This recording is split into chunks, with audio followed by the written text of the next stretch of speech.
Man, I bet you. Cheers. Cheers. We did it. Let's do it.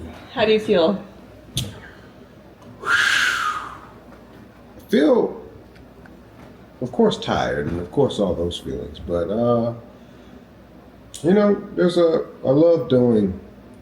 loved doing community work. So it's always a good feeling just to,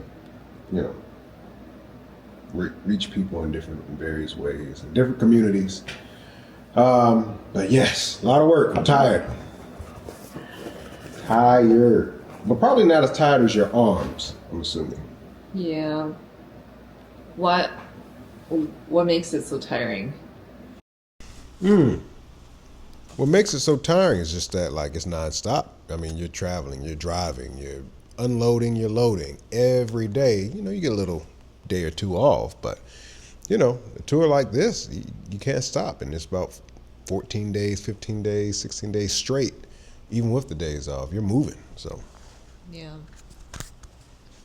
I think like people who only play classical gigs don't realize like also the unpredictability of each concert makes it like really a lot of emotional labor.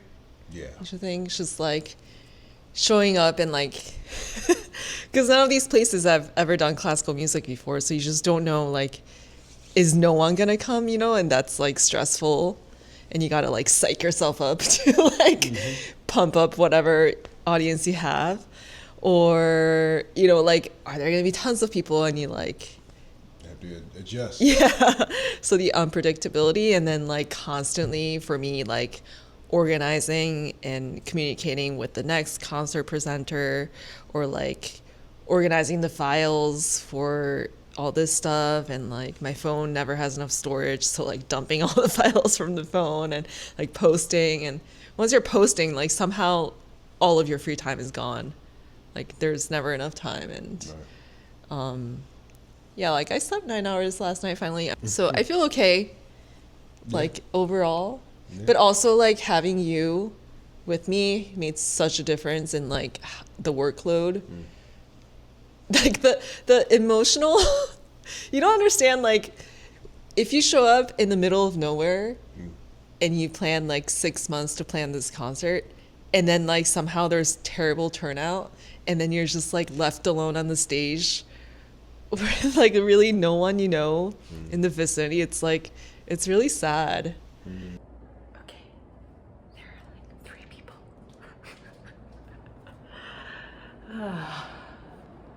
It's so sad.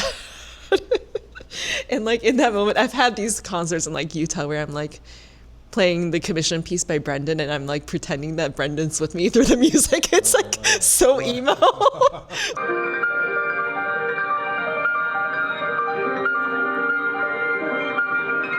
So emo. But like this time I actually had you with me, and like not only having that like support, but also you're like a really good hype person and very like positive, so you'll like no matter how small or big the crowd, you like it's a very positive thing. So Yeah, man. Yeah, I think every place, as you said, is so unpredictable, and for me, I try to just very much so react to whatever environment we got. And so, like, if we got 2 people, hey, we're gonna make those 2 people feel like this is all just for them. And when we got 200 people, like we just did, it's like, we're all right. We're gonna find a way to relate to you guys. So, like you said, it's just the emotional stress of, well, I wouldn't even say stress, but just the emotional labor it takes to to react and perform and mold and be malleable and adaptable for each crowd, because you want it to be special. You want it to touch each person's heart. You're grateful for everybody who comes, and so like we don't just, at least I know for myself, and I know for you too, like we don't just go in and just like go through the motions. Every place it's like we're gonna give you all we can give you, and it's a gift of love and a gift of labor. Is there anything you learned about yourself as a performer through this tour, or like something about music? Well, I mean, normal foundational components of things get better the more you do it, but also things can get worse the more you do it. It's like this roller coaster. Gotcha.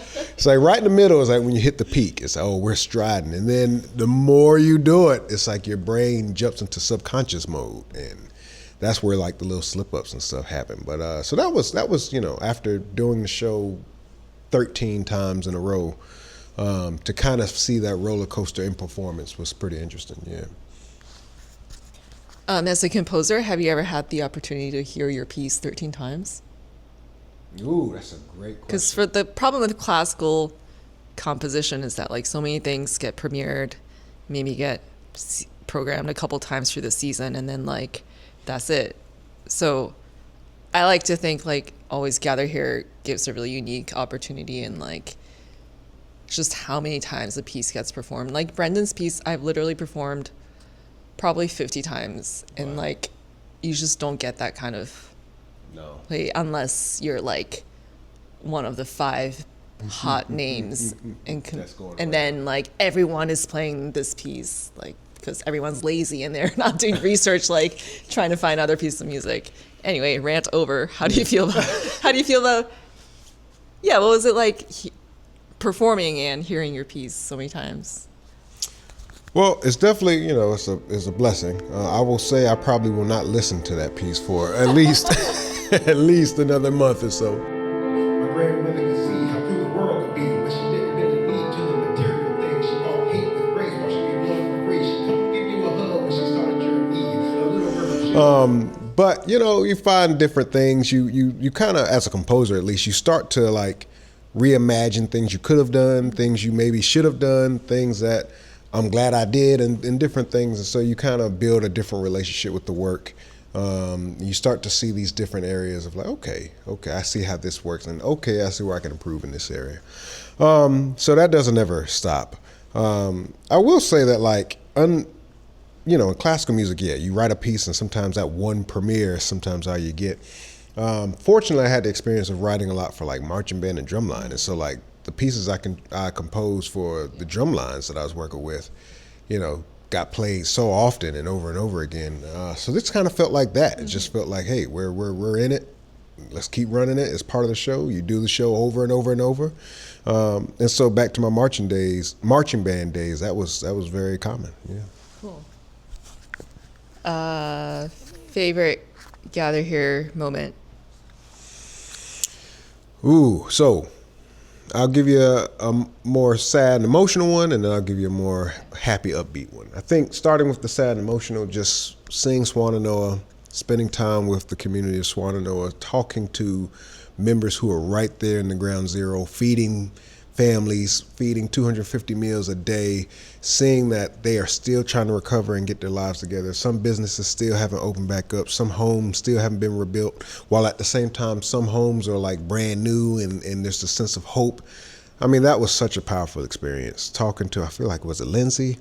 And her crying while she's explaining what they went through, what they're still going through, feeling like they weren't, like the country just kind of forgot about them, but also seeing the hope of how like humanity came together, sacrificed, and like really worked together to try to keep this community together, to build it out, to support each other. I feel like unfortunately it takes stuff. I hate that it takes these kind of events to bring out the best of us. But that was just a great reminder, especially in these times of what we're going through. It was a great reminder that, you know what, despite these cultural differences, these political differences, it is possible to come together, and there is goodness in humans. And so that was really encouraging. And then on the upbeat, I mean, there's nothing like the whirly gigs in Wilson. Wait, this is this is where we're playing? Maybe turn around and then, or over there. Oh my God. I mean, I was, even being in North Carolina, I wasn't ready to experience that. And so that was pretty cool, Whirligig Park, and meeting the communities there, and, Dexter and Roy, and catching up with everybody. That was a cool time. That was a good time. Least favorite part of our tour? Least favorite moment? Or when did things really go south for you? Let's see. You know, I think after the very first time of like loading and unloading the van, it was like, we got 14 more of these. Hey, come on. We used a piano 4 times. Yeah. You know, it's just like, it's the luckily, like, we got in the stride where it's like we knew how to fit everything in, but yet it still feel like there's always like one thing that's always slightly different. Yeah. But yeah, I mean, because also like, and I experienced this with carrying a marimba in a van. Like, you got to protect these instruments. You got to protect what's there. And so like, I was more stressed about making sure the piano didn't get scratched than anything else, making sure nothing's laying against the piano, making sure that, you know, everything's covered. So that emotional toll of like, protect the piano at all costs, over time just was worrisome. What about you? Well, I appreciate that. That I could like totally trust you with moving, which I usually can't. I have to like micromanage everything, and again, like handing that over to you and like being able to spend, 15, 20 minutes practicing before the show, I think, because you were able to do that for me, I think really made a difference. Not that I got any better, but it didn't. Well, I was gonna say it didn't get worse. It did get worse, but in the end, it was better. What about me for the worst part of Gather Here Tour? I think the lowest point. Actually, I was like pretty bummed to get to Lumberton yesterday. When we were having the terrible lunch, was maybe the lowest point, because I felt a little bit like, okay, maybe I put one too many stop on the tour and we could have ended in Green Hill. But actually that concert was that's pretty special. Cool. Yeah. That's pretty special. Like every single one of these concerts ended up so unique, which is always the case for Gather Here, but like it never ceases to amaze me, like what kind of people like Vanessa and what was the name? Vanessa and Tanya, they just like lit up the room and like changed the energy, and like I feel like they were the focal point of everyone was listening. Everyone there was amazing, but like they really like brought the room together. Voices older than America call. Speak to those seeds to grow and blossom into the stories that we are. Yeah, it's just like every concert is so different depending on who shows up. So another low point was when I drove us the wrong direction when it was already late at night. That was like our toughest day of tour maybe, and I lost us 1 hour. You know, we are. An hour detour. Yeah, just an hour detour. It's supposed to be a 2-hour drive. A scenic hour route to. Oh my God. Check out. It is okay. It is okay. I forgot about that. You forgot about that? I forgot about that. Yeah.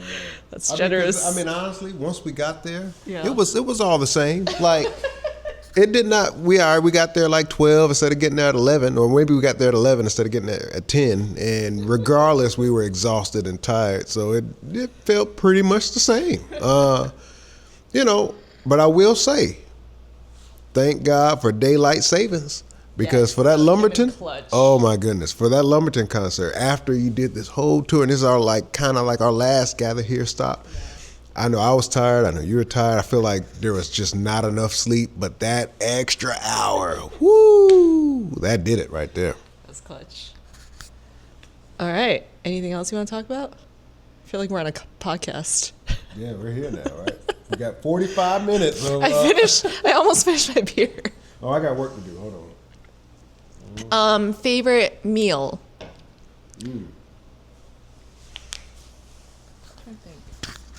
Ooh, favorite meal.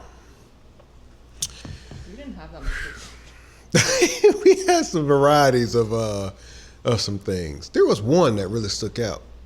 You know what was my favorite? It was the brisket. The brisket we had in Asheville. And it was like, that's really what it was like brisket. Their name was brisket. It was brisket something, brisket and coal or something like that. And it's like they focused on brisket, and that was some good brisket. I've had a lot of brisket in North Carolina, but that was some good, tender, juicy, moist brisket. Sounds a little crazy, yeah. For me, they were a little too hipster and it wasn't enough food. Yeah, makes sense. I would imagine like an old school joint would give you a lot of food. Yeah, they throw it. Yeah. Maybe I can find it tomorrow on my drive back. And I by the like way, the folks, yeah. She has not been to Bojangles or Cookout. And so for all my North Carolina people, Okay, I did you feel like I have to have to say shame, shame, shame, because she has not been to those two Wait, places. is Cookout only in North Carolina? Mostly. Damn, I was There thinking might be maybe one I in could Virginia. go There might be tomorrow, one in but I'm gonna be dropping Chris off at 4:45 in Raleigh, which means I might be out of the state by like 7 a.m. I don't think Cookout opens that early. She'll be going, folks. I do kind of want to try it. I like the barbecue pulled pork sandwich we had at the brewery in Greensboro. It's good. It's good. I like all the sweet teas. Oh, that free lunch that we had. Ooh, What was it? Like at Betty White's or something? where was that? Random ass town on the way to Elizabeth City. The place was packed. Oh, yeah. Packed. Everyone old and white. 70 plus. 70 plus. for We sure. went to multiple places like this, but yeah, we got the daily lunch special, which is why everyone was there because fried that day, shrimp or something yeah, like that? Thursday is the day for fried shrimp, or Wednesday. We got the fried shrimp platter, which is a lot of food, and really cheap, like $12 with a dessert cake and a drink. And they somehow messed up my credit card and they charged me like $10 for the two of us. They knew your work. They knew your work, and they wanted to pay it forward for Gather Here. Yeah. Yeah. I don't know. I think we're done. Any special memories that you'll hold on to for North Carolina? I don't know. It was just really fun to be with you. You're like, it wasn't fun for me at all. But really, like this co-performer thing is a fresh take on all of this, and yeah, I'll miss traveling with you. Really fun to travel with. I don't have friends at home, so yeah. I mean, like if it weren't for this, I'm not sure we would have ever like become friends, you know, like Yeah, like of course we're interested in like your music desegregation project of breaking boundaries across music genres is so similar to Gather Here of breaking boundaries that exist between inside classical music concert halls and outside, and reaching more people, and then like seeing the artistic possibilities when you try to break these boundaries. But like on paper, you like golf, you're religious. You know, those are not things These are that not things that of you- my my friends' qualities. It is just like so cool that, you know, like we spent all this time together, and now, yeah, once you've hey. gone through a Gather Here tour together. Who would have known a rapper and a classical pianist would be touring across a state, you know? Yeah. But that's the purpose. Gather here. We have gathered. We have gathered. What's your favorite moment? Oh, let's see. You know, I think it's nothing like talking to the people that we, you know, perform for. She had mentioned, you know, two people in Lexington, not Lexington, Lumberton. But like when you talk to people and you see their joy, you see their reaction, you see the gratitude that we came to their city, or, for example, of Elizabeth City, like the gratitude that we brought classical music to their brewery. We are so excited to have you guys. Thank you. As a brewery and a fellow musician. You know, so like that just is special. It doesn't get old. There's nothing like it. And I think that represents the spirit of so much, you know, like you see people who like are trying to change and make a difference in their community, and they're doing it through their business or doing it through their venue.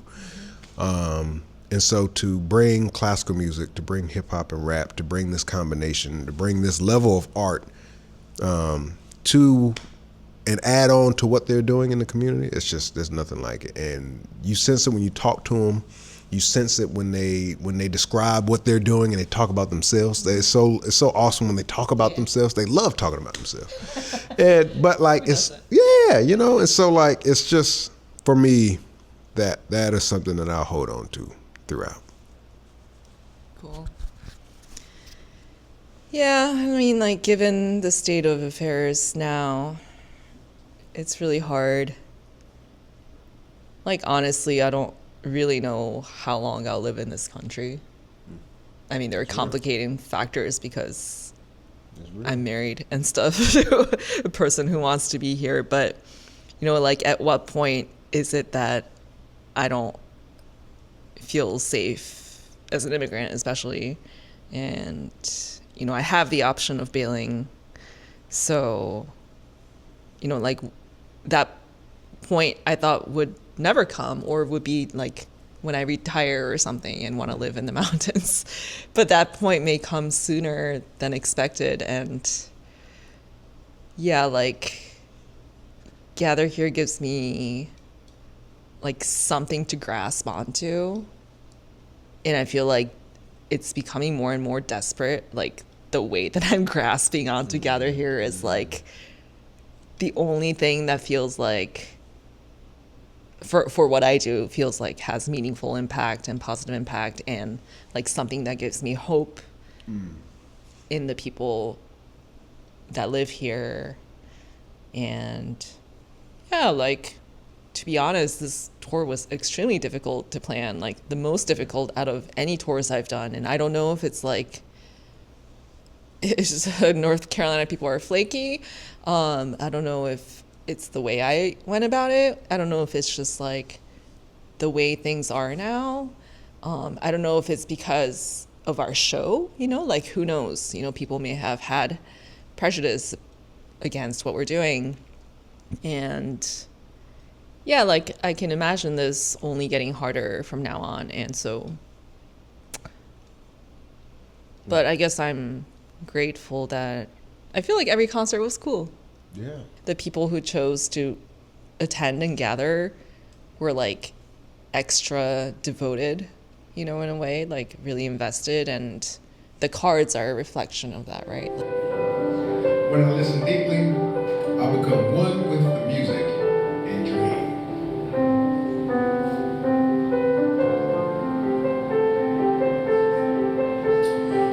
I want to live in a country where the color of a man's skin has no more significance than the color of his or her eyes.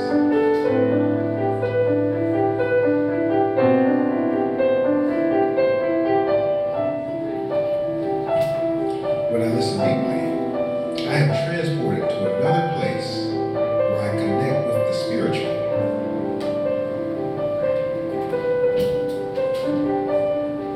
Like, every card is beautiful. Like, every person who chooses to spend time listening to our show, which isn't like the coolest or like easiest thing to consume, but they choose to like spend the time and open their minds, open their ears. And so, yeah, that's like at least one thing I can hang on to for now.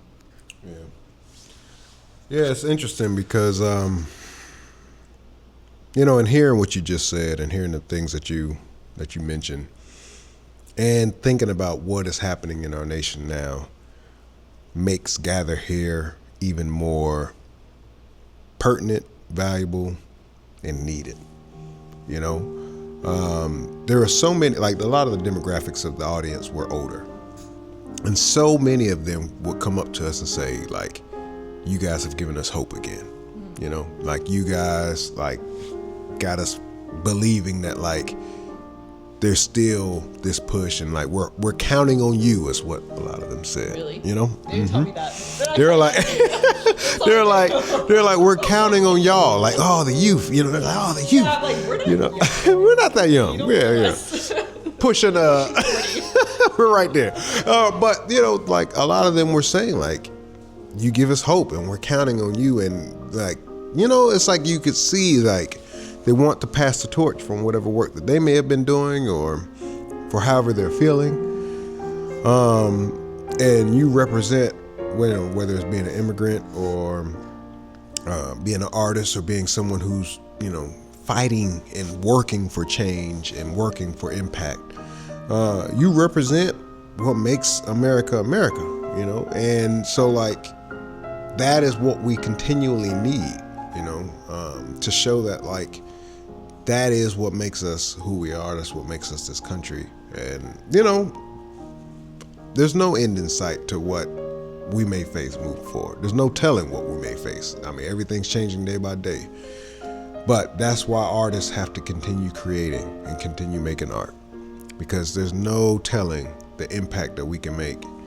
And we are making impact. I mean, you see it on the tour. You guys are going to see it on this vlog and podcast, all this material. Like, this is impact. This is not to be taken lightly. Like, this is impact. You see change in people. You see the reaction. You see the love. Like, this is impact. And so this is what the nation needs. So don't stop. We'll wrap there. Donate to gather here. You're awesome.